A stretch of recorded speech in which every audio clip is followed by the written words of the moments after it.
जय किसान साथियों, मैं हरी बेनीवाल किसान जागृति मंच के एक और वीडियो में आपका स्वागत करता हूं।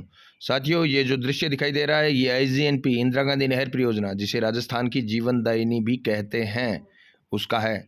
और आसपास में जो आप देख रहे हैं ना, इसके पटड़े की जो सुधार चल रहा है। और साथ में आप देख रहे होंगे कि दूर दूर आपको बजरी, ग्रिट, सीमेंट इनके जो है वो ढेर दिखाई देंगे। 165 आरडी भोजेवाड़ा और सोमासर के बीच में जो पुली है, उस पुली का ये दृश्य है। हमें सूचना मिली कि इंदिरा गांधी नहर परियोजना के मरम्मत में जो सामग्री यूज होगी, ठेकेदार अवधि पार सीमेंट और घटिया किस्म की जो बजरी और ग्रिट है उसका इस्तेमाल कर रहे हैं। और ना कोई पत्रकार बोल रहा है, ना कोई नेता बोल रहा है। हम जब गए तो बाकायदा ऑन रोड के ऊपर सीमेंट पड़ी थी, और सीमेंट पर 5वीं पास बच्चा है वो भी देख के बता सकता है कि ये सीमेंट की डेट ऑफ मैन्युफैक्चरिंग क्या है। लेकिन किसी भी जनप्रतिनिधि का ध्यान नहीं जाता है। साथियों, मैं आपको बता देना चाहता हूँ कि हमारे सिंचाई खाड़े, हमारी नहरें, रोड, हॉस्पिटल, स्कूल्स, इन पर करोड़ों रुपए सरकारों की तरफ से खर्च होते हैं। लेकिन ठेकेदार अपना घर भरने के लिए ये करोड़ों रुपयों में कोड़ियों के जो भाव होते हैं उनमें ये काम कर देते हैं मरम्मत का। और उसके बाद में हम देखते हैं कि खस्ता हाल के अंदर हमारे सिंचाई खाड़े, खस्ता हाल के अंदर हमारी नहरें। आज जब से नहर निकली है पंजाब के अंदर, तो आप देखेंगे पीछे जो सरहिंद फीडर की तरफ जो कटाव आया था, रिसाव आया था, तब पता चला था कि नहर निकलने के बाद में वहाँ पर रीलाइनिंग का काम ही नहीं हुआ। इतनी मतलब वहाँ पर जर्जर अवस्था के अंदर हमारी नहर है। यहाँ के हमारे किसान जनप्रतिनिधि गए थे, किसान संगठनों के जनप्रतिनिधि गए थे पिछले ही दिन। तब मैंने देखा था कि जहाँ से हरी के बैराज से निकल रही है इंदिरा गांधी नहर, वहाँ पर आज भी पत्थरों से बनी हुई है। और रेत जो है, गार जो है, वो बहुत बड़ी संख्या के अंदर वहाँ पर जमा है। किसी भी प्रकार की कोई सफाई व्यवस्था नहीं हो रही है। चलो छोड़ो, वो तो दूर की बात है यार, नहीं जा सकते हम। ये तो आपकी आंखों के सामने हो रहा है ना, ये तो आपके सूरतगढ़ के पास में हो रहा है ना। यहाँ पर तो आप भी पहुँच सकते हैं, मैं भी पहुँच सकता हूँ। लेकिन समस्या कहाँ आती है? समस्या आम आदमी इतने बड़े बड़े टेंडर के बारे में कुछ जानता नहीं है। आम आदमी को पता नहीं है कि इनकी जानकारी कहाँ से हासिल करनी है, शिकायत किसको करनी है, क्वालिटी कंट्रोल की शिकायत किसको करनी है। तो आम आदमी ये सब कुछ बड़े बड़े मशीनरी वगैरह देख के ये सोचता है कि इतना तामझाम है यार, काम तो ज़बरदस्ती होगा। ये तामझाम सिर्फ दिखाने के लिए है, ये तामझाम इनका घर भरने के लिए है। और मैं दावे के साथ कह सकता हूँ कि आज तक जितने भी नहरों के काम हुए ना, सिंचाई खाड़ों के काम हुए हैं, नहरों के काम हुए हैं, उन सब कामों के अंदर इसी प्रकार की अवधि पार सीमेंट का जो है वो प्रयोग हुआ है। अभी मैं दिखाऊंगा आपको किस प्रकार से अवधि पार, मतलब एक्सपायरी डेट वाली कचरा सीमेंट है, एक प्रकार से राख है वो, उसका इस्तेमाल सरेआम आपकी सड़क के किनारे ढेर लगा रखा है। हजारों कट्टे वहाँ पर पड़े हैं और किसी का ध्यान नहीं जाता है। आपकी चाहे ये ग्रिट आपको दिखाई दे रही है ना, ये ग्रिट है, और चाहे आगे मैं आपको दिखाऊंगा बजरी है।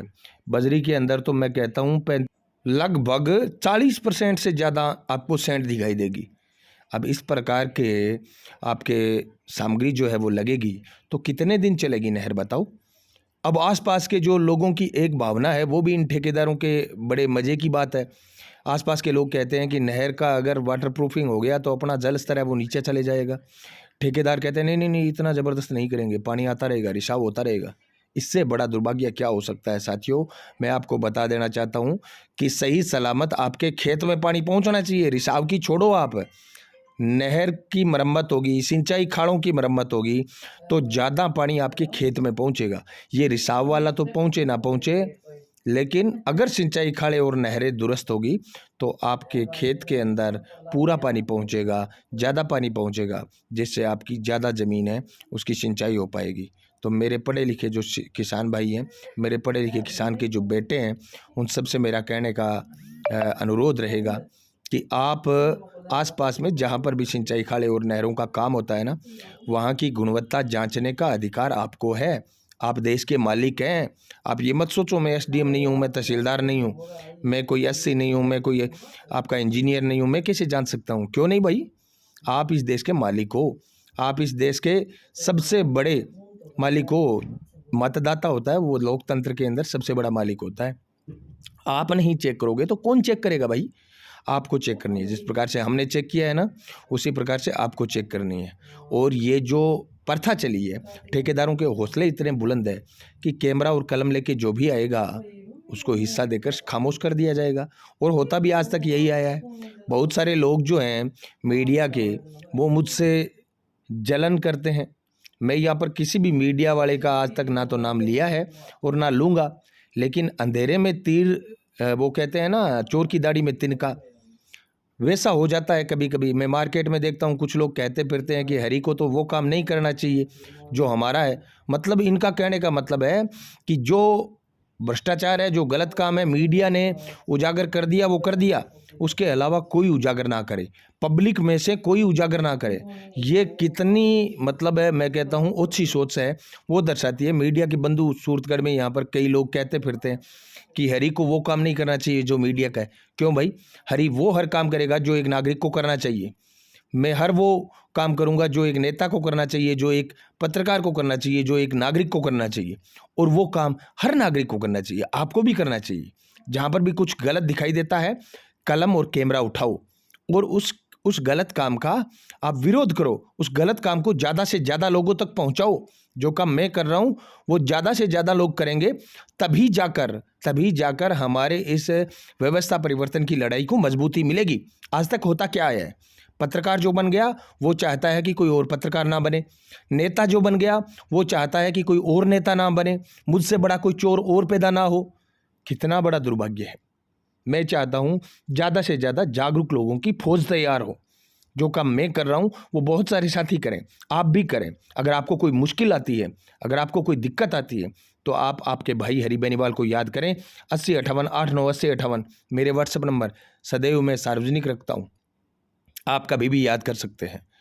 हमें किसान जागृति मंच के अंतर्गत जितने भी सिपाही जुड़े हुए हैं, सारे सिपाहियों से मैं कहता हूं, आओ हम वो लड़ाई लड़ें जो लोकतंत्र के अंदर एक नागरिक को लड़नी चाहिए। जो लोकतंत्र के अंदर पत्रकारों और नेताओं को करना चाहिए था, वो अब नहीं कर रहे हैं। वो जनता को करना पड़ेगा, वो पढ़े लिखे भाइयों को करना पड़ेगा, वो आपको और हमें करना पड़ेगा। और वही काम हम कर रहे हैं।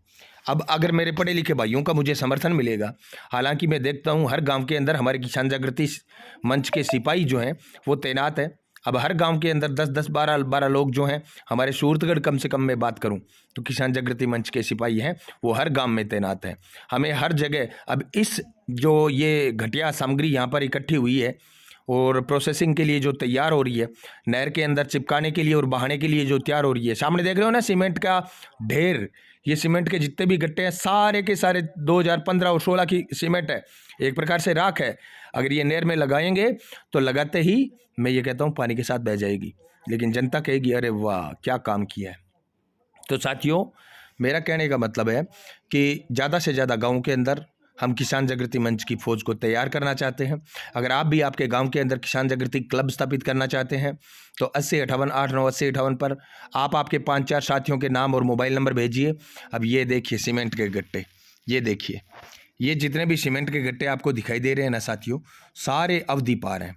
आप वीडियो को थोड़ा स्लो करके देखेंगे ना, मैं कोशिश करूंगा स्क्रीनशॉट करके आपको दिखाने की। ये सारे अवधि पार गट्टे हैं, सारे के सारे गट्टे हैं वो अवधि पार गट्टे हैं, मतलब एक्सपायरी डेट वाले गट्टे हैं। मैं यहाँ पर साफ करके दिखाऊंगा आपको कि ये 43 ग्रेड अंबुजा सीमेंट जो है वो है। और आप देख सकते हैं ये वाटर पेपर है, वो आना चाहिए था, अभी तो ये पेपर ही दूसरा है, ये पुराना 2015 वाला ही वो गट्टे छिन रहे हैं। और हाथ की जब हमने देखा तो जैसे राख होती है ना, राख वैसे लगी हुई थी। नोट फॉर सेल वाली है, ट्रेडिंग के अंदर यही ये देखिए स्क्रीनशॉट मैंने लेके दिखाया है। 22/4/2015 तारीख दिखाई दे रही है स्पष्ट, 22/4/2015। आगे बेस नंबर भी दिखाई दे रहे हैं। ये 2015 की सीमेंट, टोटल सीमेंट सारे गट्टे 2015 के हैं। राख है एक प्रकार की। 3 महीने और 6 महीने से ज़्यादा की सीमेंट जो है वो किसी भी प्रोजेक्ट में नहीं लग सकती, ये इनका जी शेड्यूल कहता है। लेकिन उसके बावजूद सरेआम रोड पर इतने सारे गट्टे इकट्ठे हो जाना, और उसके बाद में अगर हम आवाज़ नहीं उठाते तो पक्का यही सीमेंट है वो यहाँ पर इस्तेमाल होती। मैं तो यहाँ तक कहता हूँ कि ये लोग हमें भी खामोश करने की कोशिश करेंगे, खरीदने की कोशिश करेंगे और यही सीमेंट लगाने की कोशिश करेंगे। लेकिन मैं आपको विश्वास दिलाता हूँ, बार बार कहता हूँ, जिस दिन मैं खामोश हो जाऊंगा ना, उस दिन सोच लेना मेरी जेब भी गर्म हो गई। ये सीमेंट के गट्टे यहाँ पर नहीं लगने दिए जाएंगे। और अगर यही सीमेंट के गट्टे यहाँ पर लगे और मैं ना बोलूं तो सोच लेना मुझे भी मेरा हिस्सा मिल गया, मेरा ज़मीर मर गया, मैं खामोश हो गया। ये मेरे भाइयों को मैं जिम्मेदारी देता हूं कि आप पीछे से पता लगाना कि अगर मैं बिक जाऊं तो आप में से कोई मत बिकना। पहली बात, जब तक है जान इस प्रकार की दलाली कभी नहीं करेंगे। ये देखो सामने 2015, 16, 15, 16, 15, 16, 15, 16, 15, 16, 15, 16, 15, 16 सारी सीमेंट अवधि पार। अब मेन जो निर्माण में काम होती है वो सीमेंट का ही तो होता है। साथियों, आप ये काम जारी रखें, मैं भी जारी रखूंगा। इस वीडियो में बस इतना ही। जय हिंद, जय भारत, जय जवान, जय किसान।